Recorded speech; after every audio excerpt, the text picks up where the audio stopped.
Bismillahirrahmanirrahim. Assalamualaikum warahmatullahi wabarakatuh. Bapak Ibu yang saya hormati, selamat berjumpa lagi dengan saya, Suyitno Irmim. Pada kesempatan ini, pada episode kedua ini, saya masih akan melanjutkan pembicaraan atau pembahasan mengenai peran istri dalam mendorong karir suami. Topik yang saya bahas di episode ini, yang pertama adalah istri sebagai pengatur dan penyejuk rumah tangga, dan yang kedua istri sebagai pengamat suami. Baik, kita mulai. Istri sebagai pengatur dan penyejuk rumah tangga. Yang pertama, tugas istri, tugas pokok harus mengatur ya ekonomi rumah tangga. Tentu ini sudah lazim kalau seorang istri harus mengatur ekonomi rumah tangga. Pekerjaan ini cukup berat, harus cermat dan harus bisa mengendalikan diri, karena ini kaitannya dengan belanja. Ya. Biasanya seorang istri itu kalau sudah ada uang kemudian belanja ini sudah lupa. Nah, istri yang baik tentu mampu mengatur ekonomi rumah tangga sehingga rumah tangga bisa tercukupi dengan baik semua kebutuhan, tetapi juga masih bisa menyimpan ya, supaya kalau ada kebutuhan-kebutuhan mendesak itu ada yang dipersiapkan untuk membiayai atau masih ada sisa uang. Bahkan kalau bisa memang menabung setiap bulan untuk persiapan beli rumah dan lain sebagainya. Yang kedua yaitu istri pandai mengatur waktu. Saya kira semua orang sudah tahu, para suami juga tahu bahwa istri ini luar biasa kegiatannya di rumah, mulai dari bangun tidur sampai tidur lagi itu tidak pernah berhenti, ya, mulai menyiapkan kebutuhan keluarga, anak, suami, kemudian juga pakaian, nyuci pakaian dan lain sebagainya.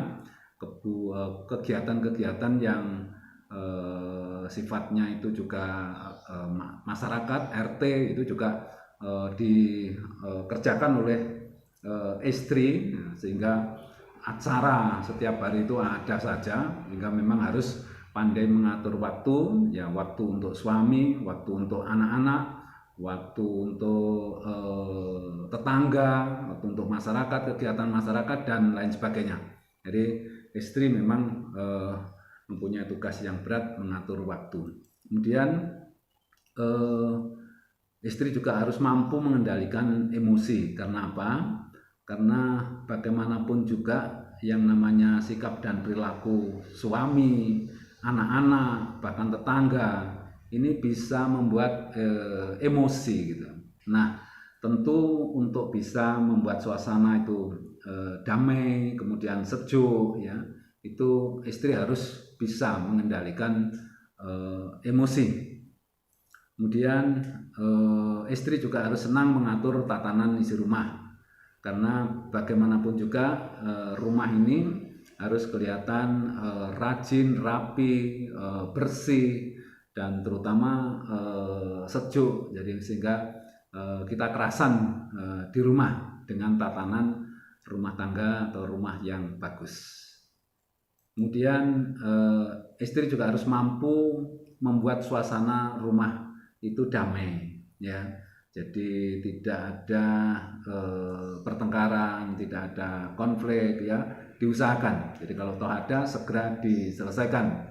Ya, seringkali antara suami dan istri tentu ada konflik, itu segera diselesaikan. Juga anak-anak ini bagaimana caranya untuk supaya kalau anaknya laki-laki banyak itu biasanya juga ruwet gitu, untuk mendamaikan kalau anak-anak pada bertengkar dan lain sebagainya. Jadi hal-hal yang kelihatannya sepele tetapi ini menjadi perhatian dari istri untuk membuat suasana rumah menjadi damai. Kemudian istri juga harus bisa mampu menciptakan suasana religius. Jadi bagaimana anak-anak ini sejak kecil untuk diajari tentang agama, kemudian juga dibiasakan untuk sudah melaksanakan sholat, ya. Kemudian termasuk sang suami yang kadang-kadang juga teledor, ya, untuk sholatnya selalu harus diingatkan oleh sang istri supaya suasana, ya, rumah tangga itu religius, jadi sejuk, damai, religius. Kemudian mampu menjadi contoh anak-anak, ya. Istri yang banyak ketemu dengan anak-anak itu selalu harus menunjukkan sikap dan perilaku yang bisa dicontoh anak-anak, karena sebagian besar waktu, sebagian besar perhatian itu ke ibu, gitu ya. Sehingga istri ini sangat diharapkan sikap perilaku, tindak tanduknya itu menjadi contoh bagi anak-anaknya.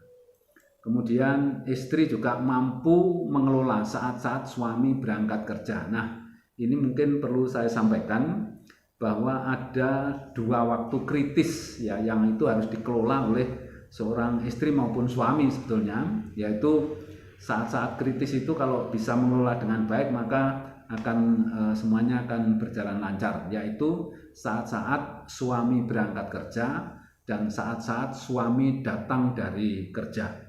Kalau mengelola dua waktu yang pendek ini tidak bagus, maka suami juga di kantor tidak bisa tenang, si istri sendiri juga tidak tenang juga, karena tadi waktu berangkat kok suasananya tidak baik begitu, ya. Jadi istri harus mampu mengelola saat-saat suami berangkat kerja. Bagaimana? Meskipun tidak enak, meskipun ada perasaan mangkel begitu, tapi bagaimana diusahakan pada saat suami itu berangkat kerja itu dilepas dengan wajah yang ceria, supaya suami di tempat kerja itu tidak berpikir yang aneh-aneh dan pikirannya menjadi tenang, jadi bekerja bisa maksimal. Jadi bagaimana membuat saat berangkat kerja suami ini senang. Kemudian yang kedua, yang berikutnya yang ada kaitannya tadi dengan mempersiapkan atau mengelola saat-saat kritis, yaitu pada saat suami mau pulang kerja. Jadi sebagai contoh yang kecil saja, kalau sudah tahu bahwa jam 5 itu suami mau pulang, itu ya sang istri ya apa yang dipersiapkan, ya. Kemudian kalau bisa sudah dekat di pintu sehingga suami datang itu tidak perlu ketok-ketok itu terlalu lama. Karena hal yang sepele ini kalau sampai suami datang kemudian istrinya malah mempunyai kegiatan dan tidak begitu memperhatikan kedatangan suami, wah ini bisa bisa bersambung ini. Suami kecewa, mungkin bisa marah, ya. Sampai malam itu bisa marah-marah gara-gara apa? Gara-gara waktu yang sebentar pada saat suami datang, istri ini tidak mempedulikan atau tidak memperhatikan. Oleh karena itu yang perlu diingat, ya, pada saat suami pulang itu bagaimana seorang istri itu mempersiapkan diri, menyambut supaya kedatangan suami itu bisa senang. Kemudian istri itu kan berada di rumah terus, ya, sangat mungkin ada tamu, ya, tamu itu bisa tamunya suami, bisa tamunya istri sendiri lah. Itu harus bisa mengelola, ya. Jadi mana tamu yang bisa dimasukkan di rumah, mana yang tidak boleh, gitu ya. Tetapi prinsipnya harus menghargai setiap tamu yang datang, supaya utamanya kalau itu tamu suami harus memberikan kesan bahwa istrinya itu adalah orang yang baik, bisa menerima tamu, bisa menghargai tamu gitu. Kemudian berikutnya kita masuk ke topik yang kedua, yaitu istri sebagai pengamat suami. Jadi sebagai pengamat, ya, istri itu mengamati bagaimana suaminya, ya. Yang pertama itu peduli terhadap kerapian pakaian suami, terutama pada saat mau berangkat kerja, apakah pakaiannya sudah cocok, sudah serasi, kemudian hal-hal yang harus dibawa itu juga cukup, tidak ada yang lupa, mengingatkan mungkin ada sesuatu yang harus dibawa ke kantor dan lain sebagainya. Nah, ini istrinya berarti peduli ya terhadap suaminya. Jadi segala sesuatunya dipersiapkan, kemudian diingatkan. Kemudian yang berikutnya adalah mengamati sikap dan kebiasaan suami ya. Jadi sikap dan kebiasaan suami kadang-kadang ada yang tidak baik ya. Nah, ini istri itu peduli gitu ya, terutama kalau makan harus pakai pakaian dulu, jangan pakai kaos singlet dan lain sebagainya. Kemudian kalau ada sikap dan perilaku kebiasaan kecil ya yang dilakukan oleh suami yang sebetulnya itu tidak bagus, itu diingatkan. Tentu cara mengingatkan dengan cara yang santun sehingga suami tidak marah gitu. Tapi ini merupakan satu sikap peduli ya dari istri terhadap kebiasaan-kebiasaan terutama yang kurang baik dari suami. Kemudian peduli terhadap kondisi kesehatan suami. Nah, ini kalau suami agak sambatan sedikit gitu ya diperhatikan itu. Apakah badannya panas, perutnya kembung dan lain sebagainya, itu coba diperhatikan. Nah, hal seperti ini kenapa harus dilakukan? Itu karena pada saat suami pulang dari kerja itu suasananya itu bisa saja kesehatannya tidak fit, kemudian rasa pegal-pegal dan kecapean dan lain sebagainya. Ini istri peduli terhadap kesehatan suami. Kemudian istri ini juga karena sebagai pengamat ya, juga mengamati kelemahan dan kekurangan suami. Ya pasti suami itu ada kelemahan-kelemahan dan kekurangannya. Nah, ini diperhatikan. Kalau masih dalam batas-batas wajar ya ya katakanlah dibiarkan asal tidak berkembang. Tetapi kalau hal itu sudah akan mempengaruhi pergaulan gitu atau mempengaruhi kedamaian atau keserasian dalam rumah tangga, maka sang istri harus juga mengingatkan. Jadi mengamati kelemahan suami. Kalau suami ada kelemahan, ya diupayakan untuk dikurangi. Tentu dengan cara-cara yang santun tadi supaya suami tidak marah. Kemudian istri juga mengamati kekuatan dan kelebihan suami.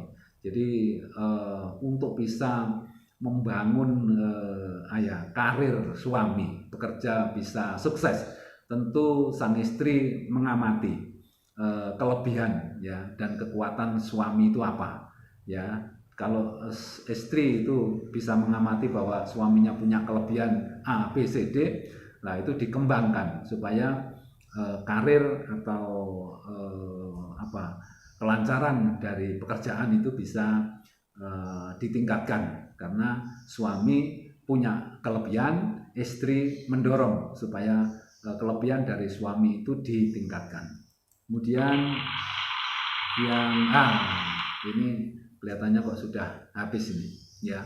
Jadi itu pada episode yang kedua yang bisa saya sampaikan.